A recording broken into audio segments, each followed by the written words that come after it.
My parents skipped my wedding for my sister's trip. Months later, they regretted it after missing a $50,000 wedding and realizing they'd chosen the wrong one. I'm 32 years old, and I recently got engaged to my girlfriend Olivia, who is 28 years old. We've been dating for 5 years, and no one was surprised when I proposed.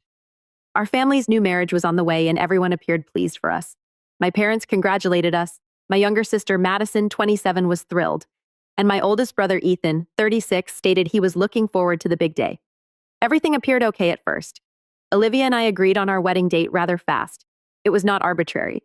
We chose the anniversary of the day we met. That day had always held particular meaning for us, and getting married on it seemed natural. We nailed it down, reserved the venue, and began planning. At first, my family seemed to agree. My mother inquired about colors and themes. My father joked about making a famous wedding speech, and Madison and Ethan inquired as to where it would take place. Nothing seemed to miss. A few weeks later, my mom gently noted that the date might not be suitable for everyone. Madison was ambiguous at first, but she quickly clarified that she had a conflicting vacation, and Ethan mentioned his corporate retreat. The reasons kept stacking up, making it appear like our wedding was an afterthought. I brushed it off, figuring it was nothing significant until Madison made it apparent that she was unhappy with it. She informed me that our wedding was set for the week of her annual ladies' vacation, which she and her friends had been doing for many years. She responded as if this was a life or death situation, stating it was awful timing, and she didn't want to pick between her vacation and my wedding. Olivia and I were confused. Our wedding date had been set for months. Madison's trip was something she and her pals might organize at any moment. It was neither a job duty nor a family emergency. It was a vacation. I informed her that she was of course invited to the wedding, but we were not changing the date. That's when my mother started pressing. She advised me to explore a compromise, because Madison should not have to miss anything essential to her. I said that our wedding wasn't simply essential to us. It was one of the most important days of our life. Instead of backing down, my mother doubled down, behaving as if I was being difficult by not making concessions. Then Ethan joined in. He said that my wedding was on the same weekend as his company's large yearly retreat. Apparently, he went every year for networking and team development. He wasn't overtly asking that we change the date, but he did make it apparent that he'd have a difficult decision to make. At this point, it felt like my family was treating our wedding as an optional occasion, something they'd go to if it was convenient. My father remained fairly silent, but eventually stated, "A lot is going on that time of year," as if it justified their views. Olivia was astonished. She'd always gotten along well with my family, and she never expected such a strong reaction to something as basic as a wedding date. She inquired whether my family had always been like we, prioritizing their own convenience before showing up for me. Looking back, I noticed that they had a pattern for doing this. They constantly expected things to revolve around them. My mother offered another solution, proposing we postpone. She kept presenting it as if we were being inflexible when in fact, we were the ones being instructed to rearrange things for everyone else. At this time, I'd had enough. I informed them that the date was final. We were not going to postpone just because Madison wanted to drink drinks on the beach or Ethan had a business function. We gave everyone plenty of warning and they were welcome to come if they wanted, but we weren't going to adjust our plans to fit their schedule. Madison did not take it well. She went on to say that I was being selfish and that family should come first. I reminded her that this was my wedding, not just any family meal. If she truly wanted to be there, she could forego a vacation for once in her life. The situation began to worsen. A cousin contacted me, informing me that my family was discussing how difficult I was acting. It seemed as if they'd altered history. They weren't the only ones who failed to prioritize my wedding. I was the one making things tough by expecting them to be there. Some people supported me, while others claimed I was generating unneeded controversy. Olivia warned me not to let it get to me, and she was correct. We were pleased with our decision, and we were not going to let this foolishness dampen our enthusiasm. Then I issued them a final warning. The date was established. We were not going to change it. If they wanted to be there, that's terrific. If not, it was their decision, but I wasn't going to continue entertaining this debate. Madison and my mother refused to accept this and continue to push. That's when I knew it wasn't simply about scheduling issues. This was about control. My family was used to my bending over backward for them, and they didn't like that I was standing firm. Fine, if they didn't want to come, that was their decision. But I was not about to urge them to attend my wedding. Madison did not let it go. She resumed messaging the day after I made it plain that the date would not change. There was no dispute this time, just one guilt trip after another. She went on to say that she had been looking forward to her yearly trip for months, that she had already paid for everything, and that it was unfair that she had to pick between a vacation and her own brother's wedding. Every few hours, another message would appear. She wasn't begging me to modify the date anymore. She acted as if I had harmed her by not doing it. Then my mother stepped in. Initially, the messages were not straightforward. They were subtle and almost casual things like, family should always come first, and you'll understand when you have kids someday. However, it didn't take long for her to shed the act and get to the point. She believed I was obstinate, and she was quite unhappy that I refused to be flexible. Apparently, Madison was not the only one who had a problem. She began describing additional family members who were furious. No names, no specifics, just generic statements about how many people believe you don't care about your own family. Ethan stopped responding completely. There are no texts, phone calls, or anything. Until now, he hadn't been as outspoken as Madison, but it was clear he had picked a side. I wrote him a couple of texts regarding wedding plans, not about the turmoil, and received no response. He decided his business event was more important, and that was it. Then my father finally spoke out. I expected him to support me, but instead he paused before adding that he and my mother were debating attending. Instead of making a solid decision, he pretended that skipping my wedding was an unintended consequence of family difficulties. He attempted to soften it by adding something about how they didn't want any stress on our wedding day, but the message remained obvious. They were upset that I was refusing to give in, and they were considering skipping their own son's wedding because of it. Olivia's parents, on the other hand, could not believe what was going on. They had been watching things unfold, and when they found out that my parents may not attend the wedding, they were done being nice. They repeatedly reassured us that we were not in the wrong and that no matter what my family did, they would totally back us. Olivia and I agreed we wouldn't wait for my family to approve of our decisions. The wedding was still occurring, and we were looking forward to organizing it. We began refining arrangements, organizing events, and planning a day that would be exciting regardless of who showed up. That's when the family began dividing into teams. Some of my relatives, aunts, and uncles contacted me either to congratulate us or to confirm their attendance, but some were plainly standing with my parents and Madison. I learned via the grapevine that my mother and Madison had complained to everyone about how cruel I was being. They said that by refusing to compromise, I was causing problems. Then the Facebook post occurred. My mother never addressed me personally, but it was clear who it was about. A long passive-aggressive post about how some people forget the value of family and how it's a shame when selfish actions tear loved ones apart. The remarks were equally as awful. A slew of relatives joined in, all ambiguous but unequivocally agreeing with her. Olivia did not even blink. She just instructed me not to reply. She saw it for what it was, an attempt to lure me into further drama, and she was correct. If I got involved, it would develop into a huge disaster. Instead of being caught into it, I carried out the strategy we had all along. We sent out wedding invites, we included my relatives, and made it obvious that they were still welcome. That's when Madison and Ethan made things official. Both declined. They didn't call or explain. They simply mailed in their RSVPs with a solid no. My parents, on the other hand, remained unclear. They didn't explicitly decline, but they also didn't confirm. They were still hoping I would alter my mind. Then a cousin let me know. My mother and Madison made it plain they were unhappy with the wedding date, but I didn't anticipate them to start discreetly discourage family people from coming. They did not explicitly urge a boycott, but their continual hostility was enough to make some families wary. That was my breaking point. I was tired of trying to appease individuals who obviously did not care about me. I wasn't going to keep begging my own relatives to show up. Olivia and I sat down, looked at each other, and made our decision. We were not going to waste another second on them. Whether or not my family attended the wedding was going to be fantastic. And when the honeymoon arrived, we left without telling them anything. The wedding day has arrived. I awoke early looking at the ceiling for a few seconds before it all became clear. It eventually happened. After months of planning tension and turmoil, today was finally the day. Olivia was already up getting dressed in another room with her bridesmaids. The home was abuzz with enthusiasm. Her family had been up since daybreak, ensuring that everything was flawless. Then my phone vibrated. A cousin texted. "Just so you know, your parents, Madison and Ethan, aren't coming." There was no reason, no last-minute changes of heart. Just confirmation of what I expected. I put down my phone and got dressed. The outfit fitted well. Everything was in place. Outside, Olivia's parents were making sure the automobiles came on time, greeting visitors and playing nice music in the background. It was evident that they had moved up. They weren't treating it like any other wedding. They treated it as if it were their son's wedding, not their daughter's. The ceremony was amazing. The venue was crowded with the exception of the vacant seats reserved for my parents, Madison and Ethan. I'd prepared for it, but seeing those empty chairs was something else. Olivia's father led her down the aisle. Her mother was already in tears, and her brother stood alongside her with pride. My side of the family had a few cousins, some aunts and uncles who hadn't bought into my mother's foolishness, and my favorite aunt, Aunt Diane. That was the greatest surprise of the day. I hadn't expected her to arrive, but just as the ceremony began, she snuck into one of the chairs. Later, she drew me aside and shook her head.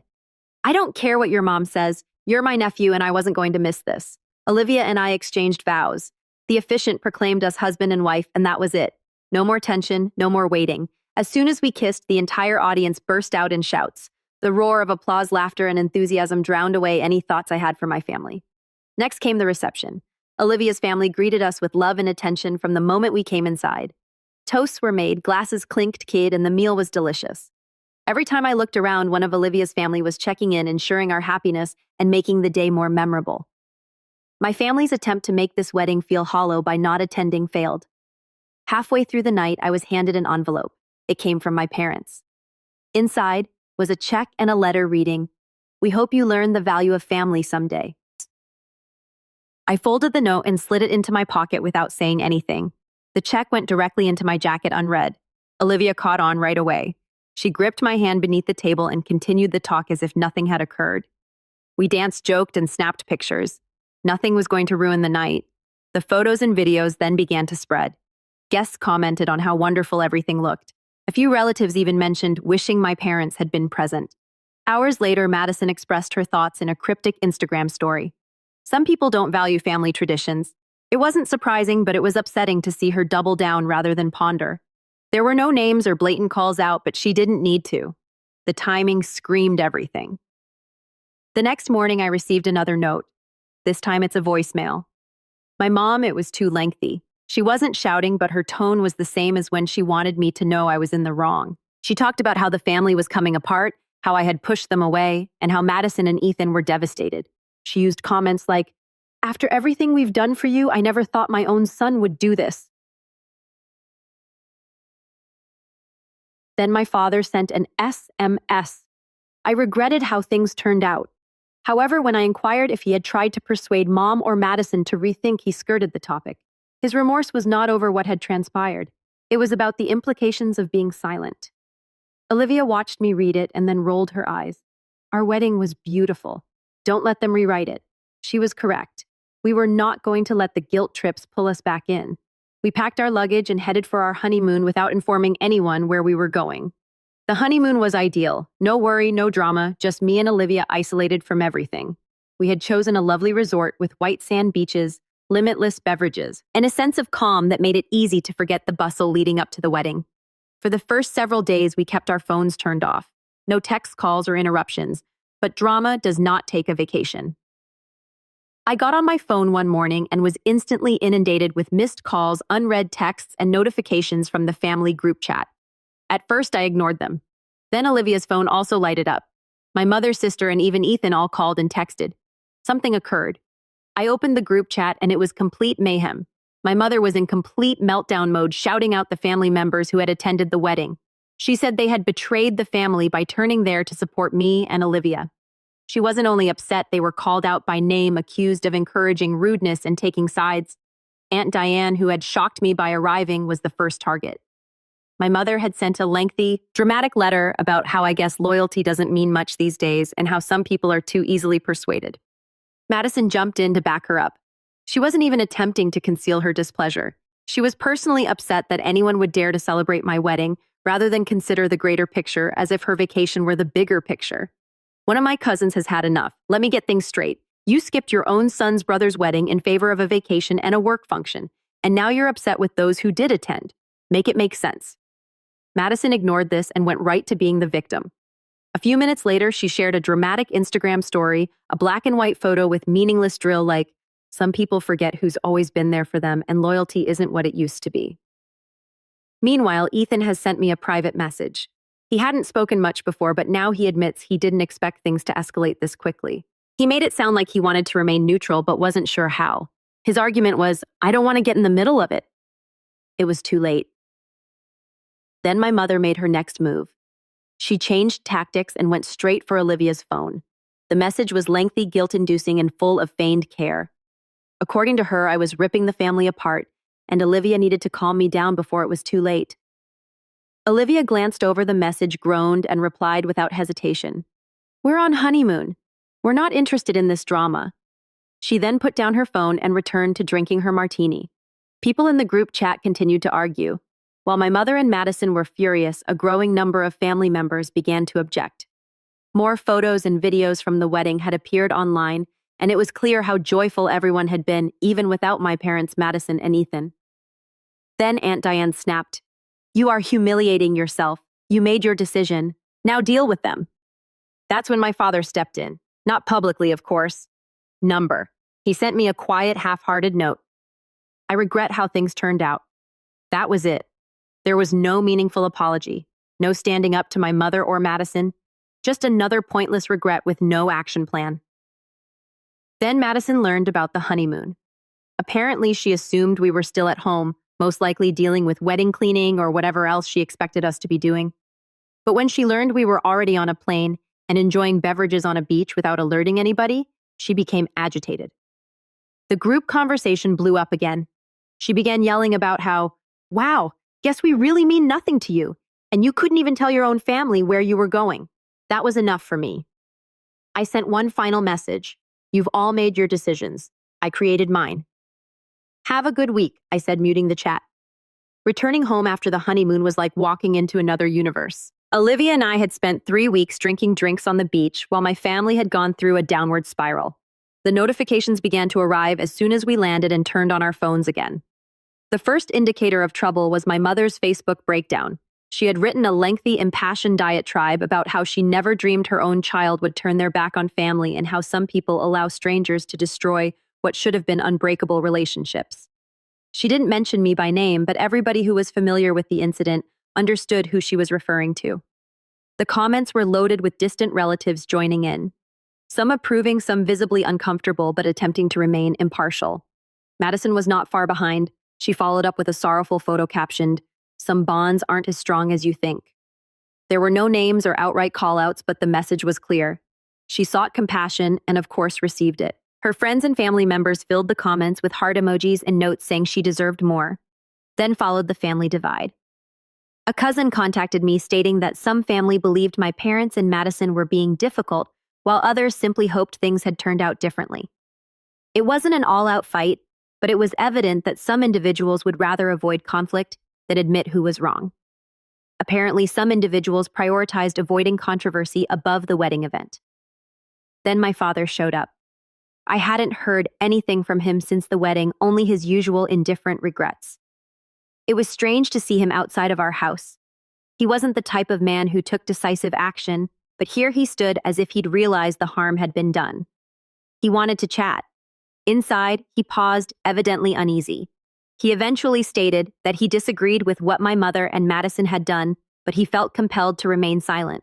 He discussed how they had been furious in the weeks preceding up to the wedding and how they had made it plain that if he tried to push back, there would be consequences for him as well. Olivia sat silently listening, but I could see she didn't believe it, and neither did I. At this time, it was evident that my father was aware that what was happening was improper, but he had done nothing to prevent it.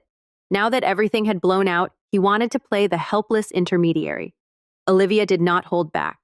She reminded him that he had let it happen. He stood by and watched while my mother and Madison spun falsehoods, guilt-tripped family members, and boycotted their own son's wedding over absolutely ludicrous reasons. That's when I issued my demand. If he truly supported me and regretted how things had turned out, he needed to express it publicly as well as to my mother and Madison. Not in a quiet private talk, not in a whisper that no one else could hear. He needed to stand up for me rather than simply sending meaningless apologies. He immediately backed down. He murmured something about how complex it was and how he didn't want to make it worse. In other words, he was unwilling to take a stance. He preferred to remain in the background and observe everything, rather than speak out. That is all I needed to hear. Madison's final move came after he had departed. She sent me a long, insane text about how selfish I was and how I had broken the family's harmony. She went on and on about how I had embarrassed her and how this is why no one respects you anymore. That was all. I was finished. I blocked her. No more texting. No more passive hostile social media posts. Enough of her crap. Gone. Not long later, Ethan reached out. His message was straightforward. I should have done more. I apologize. He did not explain his silence. I did not try to rationalize it, just acknowledge that he had failed to assist me when he should have. At this time, I realized that some family members would never change. My mom and Madison were still sure that they had done nothing wrong. My father was too cowardly to challenge them, but Ethan was beginning to see it. Maybe not enough to stand up to them totally, but enough to recognize he was mistaken. That was enough for me to know Olivia and I were going ahead without them. Months have passed. Following the wedding pandemonium, social media meltdowns, and botched guilt trips, I believed my family had finally accepted reality. I'd moved on. Olivia and I were content with our lives without the frequent turmoil. Then out of nowhere, the text began. My mother texted a casual, just checking in message. But when I didn't answer right away, she intensified, reminding me of Madison's upcoming wedding and behaving as if I was the one who had to make apologies for all they had done. Madison, who had been radio silent since I blocked her, unexpectedly unblocked me on social media. She didn't send any messages, but she did start admiring old images from years ago before things broke apart. Olivia noticed right away. She didn't even have to ask. They want something, she explained. Of course she was correct. A few days later, one of my relatives revealed that Madison was getting married. That was the true cause for the unexpected kindness.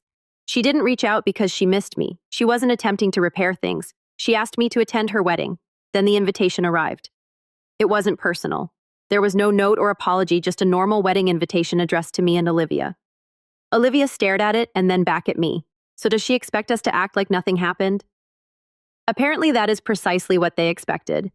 My mother's texts got extremely nice. Suddenly, she was all about family unity and new begins. She cleverly avoided all of the wedding turmoil, appearing as if it were just another typical family gathering. Then Ethan called. He wasn't theatrical, but the message was clear. They wanted me to make things right by coming up. According to him, Madison and my mother saw this as an excellent chance for us to move on from everything. Madison must have felt forced to recognize me since she eventually messaged me directly. For the first time in months, she reached out. Of course, it was not an apology. She was acting like a bigger person. She said she would forgive me if I showed up. That was all I needed to see. I responded simply. I thought you didn't care about inconvenient wedding dates. I then refused the invitation. Mom immediately began phoning. I disregarded the first few. She then left a message with the same guilt-tripping gibberish as previously. I was pulling the family apart. I was acting petty. I was hurting Madison on her most significant day. I did not react. Days later, I began hearing from family. Word had spread. Madison was infuriated. She was telling everyone that I was immature and resentful for missing her wedding. Apparently, she was surprised that I would retain a grudge over something so little. Olivia simply chuckled when she heard that. Then she had a fantastic idea. Let's book a trip that weekend. And we did. A luxury resort with everything. We made sure to inform a few cousins, not in a petty way, but casually during conversation. Madison received the news. That is when the calls and messages ceased. Madison and my mother must have known that nothing they said would change my mind. There will be no more false lovely texts. No more frantic attempts to coerce me into going. Then my father grabbed out. A short message. I regret how things turned out. Same as before. The same meaningless regrets with no genuine action. I did not react. At that time, I had all the closure I required. Madison's wedding came and went, and I heard nothing about it. No last-minute requests. There are no last guilt trips. It was as if they had finally understood that I was not going to go. Olivia and I spent the weekend at the beach, blissfully unconcerned, and that's when I understood we were finally free.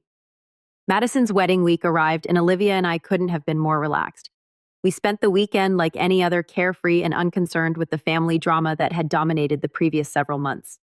Madison had attempted to manipulate the situation, but we had moved on. The wedding weekend passed, and we spent it in complete tranquility. We didn't get caught up in the intensity of the situation.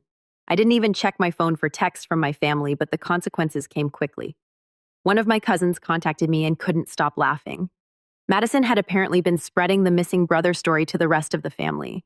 She was telling everyone who would listen that I had refused to support my own sister on her special day. My absence was somehow portrayed as the worst betrayal, and she made it appear as if I was the one hurting the family. It was not only Madison. A few days later, I entered Facebook and saw my mother's message. It was one of those ambiguous dramatic statuses plainly aimed at me. She bemoaned how some people just can't put the past behind them and how family should come before petty grudges. It was a classic attempt to guilt-trip me into submission. Ethan sent me a last-minute appeal stating he regretted things had gone differently and hoped I would rethink attending Madison's wedding. For once, he admitted that our family had handled matters poorly. Nonetheless, he refrained from explicitly criticizing their actions. Olivia, always the voice of reason, informed me that none of them were concerned about my wedding. None of them respected my limits or helped me get through the problem with Madison. She was correct. I owe them nothing. Madison texted me pretending to be the larger person just as I thought things were about to calm down. She replied, "It would mean a lot if you came, but I understand if you're still holding a grudge. It was a phony olive branch, but I saw through it. I didn't waste time exchanging niceties." I responded, "You weren't willing to change your plans for my wedding, but I should drop everything for yours." That did not go over well. She flipped immediately. Within minutes, she accused me of being selfish and fixated on the past. I was not surprised. It was the usual Madison constantly attempting to change the script when things didn't go her way. My mother wasn't done either. A few hours later, she called teary and frantic. She said that the family was breaking apart because of me and that if I didn't fix things, they would never be the same again. I was not buying it. I'd heard this manipulation too many times. I told her plainly, "Madison and the rest of you made your choices, and now I'm making mine." That was the last time I took her calls. Regarding the wedding, I heard bits and pieces from the extended family. There was some little rumor about tension throughout the event, such as Madison repeatedly criticizing my absence and how unjust it was, but I didn't care. Madison had created her bed. Now she had to lay in it. Then Ethan sent his message. It was many days later after the wedding had concluded. He informed me that the wedding had been a fiasco due to all the commotion. The tension was evident and people were muttering about how family feuds had wrecked everything. But Madison made one final nasty move. She did exactly what I expected. She made an Instagram update. The caption was about being grateful for the real family who showed up and cutting toxic people out of her life. The irony was not lost on anyone. She had cut me off for just setting limits, but now she pretended to be the embodiment of grace. Of course, my father came through with a private confession. He recognized Madison and Mom had gone too far, but he refused to take a public stance. He admitted he hated how things turned out, but was too terrified to speak anything. His cowardice was irritating. He had been silent the entire time, and now he was acting as if he were trapped in the midst. At this moment, I was finished. Olivia and I were not going to waste another second at this circus. We didn't need this turmoil in our life. Instead, we scheduled a lavish meal to celebrate our newfound independence. Madison's wedding was over, and we had come out on top. We weren't concerned about the turmoil. We didn't mind the passive-aggressive posts. What was important was that we were pleased, and nothing they did could take that away. We toasted to our peace, to a life free of poison, to removing individuals who only added drama and manipulation to our lives, and most importantly, to the future we were creating without the weight of their negativity weighing us down. The family has lost its grip on us. It's been just over a year since Madison's wedding, and I haven't heard anything from my family. I'm not surprised. The dust has cleared, and while I have moved on, the effects of the pandemonium are still being felt. Madison's marriage, for one, is going apart quicker than I could have anticipated. Less than a year after the wedding, a cousin informed me that Madison and her new husband were always squabbling. Apparently, it was about economics and competing life objectives, two common concerns that arise when individuals hurry into things. Madison was always concerned with appearances, and I suppose the ideal fairy tale wedding wasn't enough to keep things together. I heard Madison was distraught, but I didn't feel any sympathy. She'd spent months portraying me as the villain in her story, but suddenly the narrative was shifting.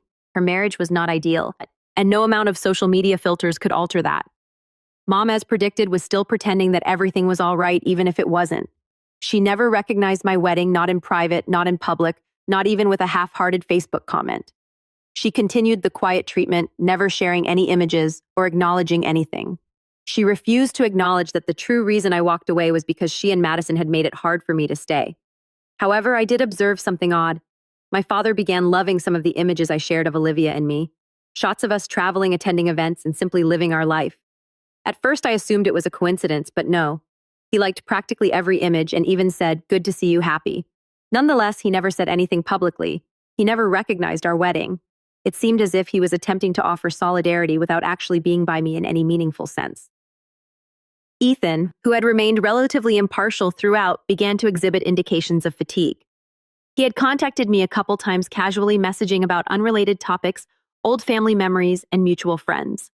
Then one day he simply said it. He confessed that the family's turmoil had affected him. He informed me that he could no longer keep up with the turmoil between Madison mom and dad. He claimed he was constantly caught in the middle, attempting to mediate, while everyone else exacerbated the situation. But Madison's conduct wasn't improving. It was as if she couldn't take being the one left out of everything. I observed a series of hazy postings on her social media about growing up with poisonous people and recognizing who didn't care. It was obvious that she was referring to me, but by this time I had stopped paying attention to her foolishness. Then the true twist arrived. Olivia and I discovered we were pregnant. It was a watershed moment for us, something we'd been hoping for and working towards. We kept the news to ourselves at first, only telling a few supportive family members who had been there for us during the storm. But as much as we wanted to enjoy the occasion, I should have anticipated how my mother would respond. She learned from a relative, not from me. When she did, it prompted a breakdown. The first thing she did was contact me saying, "I hope you don't punish your child the way you punished your family." She had the audacity to blame me for not telling her first, as if she was entitled to the knowledge. Olivia had had enough at that time. She blocked my mother and Madison from all social media platforms, unwilling to put up with any more turmoil. I did not blame her. I'd had it with them for a long time, but Olivia was trying to be pleasant to maintain the peace. The ship had sailed. My father sent me a note shortly after. He expressed concern about the family coming apart and asked if we could mend things before the baby arrives. It was the same old pattern. He asked me to simply forgive and forget, to let it all go for the sake of family. But I wasn't falling for it anymore. I made it clear to him that only positive, supporting individuals would be in our child's life. No exclusions. I was not going to allow Madison or Mom get us down anymore. This was a new chapter for Olivia and me, and I wasn't going to let them wreck it as they did everything else. Ethan was finally seeing the light. He gradually distanced himself from Madison and Mom. He stated that he could see how poisonous the situation had become, and that he just did not have the stamina to deal with the drama. I could tell he was divided, but he understood deep down that side with Mom and Madison would just perpetuate the turmoil. Then came the final power move. Olivia and I decided to give a large baby shower without inviting my close relatives. It was neither petty nor spiteful. It was just a straightforward, honest depiction of our feelings. We didn't need them to commemorate this milestone. We had friends, extended relatives, and a strong support network that genuinely cared. The shower was everything we hoped for: happy, romantic, and stress-free. The individuals who mattered were present, and that is all that counted. We didn't need Madison's approval or Mom's pretend pity. What is the best part? They had no idea. They weren't even on the guest list, and that seemed like the greatest victory of all. We had moved on, and we intended to continue our journey together without the baggage. It's been more than 3 years since Madison's wedding, and whatever doubts I had about my decision to break connections with my family have vanished. Madison's divorce was finalized last week, and the outcome was nearly poetic. Less than 2 years after the wedding, she had created a show of it, and now her marriage had entirely failed. I don't have all the specifics, but I've heard enough via the grapevine to know it was only a matter of time. She hurried into that marriage like she had with everything else, and the fissures appeared almost immediately. But true to form, my mother attempted to twist the whole situation. Instead of accepting responsibility for her failure, Madison resorted to Facebook to spread the word about how she had been duped by a bad spouse who took advantage of her good heart. She made a lengthy statement about how heartbroken she was for Madison, how unfair everything was, and how this was a lesson in trusting others. Of course, nothing was said about how Madison's actions led to the disaster. My mother couldn't bring herself to accept her role in all of this. Then came Ethan. He sent me a note late one night that was simple yet profound. It was the type of communication I had been hoping for but did not expect. It read, "You were correct. Mom and Madison are poisonous, that was all. There is no fluff or excuses, just the facts." I was not even furious. Ethan had spent years pacing the line between us and them, attempting to maintain peace. But now he'd seen it as well, and I could tell he'd had enough. I did not respond straight away. I knew Ethan needed time to process just as I did. A few days later, my mother delivered her apology. She sent me a lengthy email expressing she was sorry for how things had ended out and how difficult the entire situation had been for her. But as usual, it wasn't a genuine apology. It was more about how she was dealing with the consequences, how difficult it was to lose her kid, and how much she hoped we could all get along. She made care to note how much suffering she'd been in throughout the ordeal, which unsurprisingly did not include addressing how much she contributed to the disaster. Then the real kicker arrived. A cousin with whom I still maintained some sort of contact reached out to warn me about a family gathering that my mother was preparing. Mom apparently planned a surprise gathering to push me to make apologies.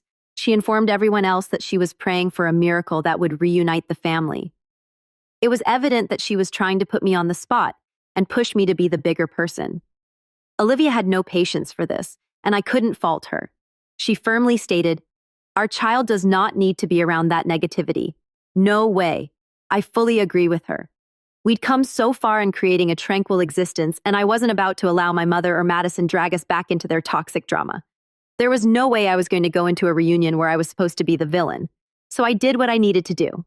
I formally blocked my mother, Madison, and everyone else in the family who continued to support their side. It wasn't just social media. I banned them from everything, texts, emails, and everything. I was not going to play those games anymore. Then my father sent me a final SMS. It was similar to his previous communications in that he expressed sorrow, but was still unwilling to openly support me. He just responded, "I wish things had turned out differently, but I understand why you're done." A simple, "I get it," but it felt like a cop-out. He never apologized for how he allowed my mother and Madison abuse me, and he never took a public stance.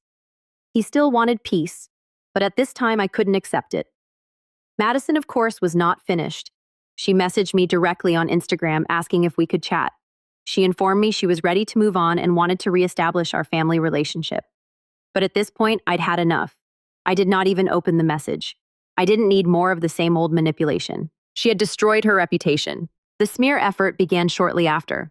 Friends informed me that Madison was telling others that I had split off the family for no apparent reason. It wasn't even unexpected by this time. She'd been portraying me as the villain for so long.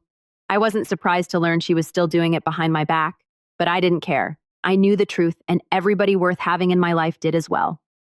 Mom and Madison eventually stopped attempting to reach out. It wasn't because they had a profound realization or were suddenly overcome with sorrow. It was because they recognized I was not going to give up. I was not going to let them drag me back into their world of deception and guilt. They stopped sending messages and appearing to care. And that's when I actually felt free. Olivia and I were doing better than ever. Our baby arrived, and it was all we could have asked for. We were surrounded by individuals who genuinely cared about us, who respected our limits, and unconditionally supported us. Our little one was surrounded by love, and I couldn't have hoped for anything better. Ethan, too, started to pull away from Madison and Mom. Over time, he realized what I had always known. The only path ahead was without them. I'm not sure he'll ever publicly confront them, but I'm confident he sees what I've seen. Looking back, cutting them off was the finest move I've ever done. It was not easy, but it was essential. I constructed a new life, a better life, and I'm grateful to everyone who helped me along the way. The rest of the family can continue with their current activities. But as far as I am concerned, I have won. I choose serenity. I decided on Olivia, and I selected my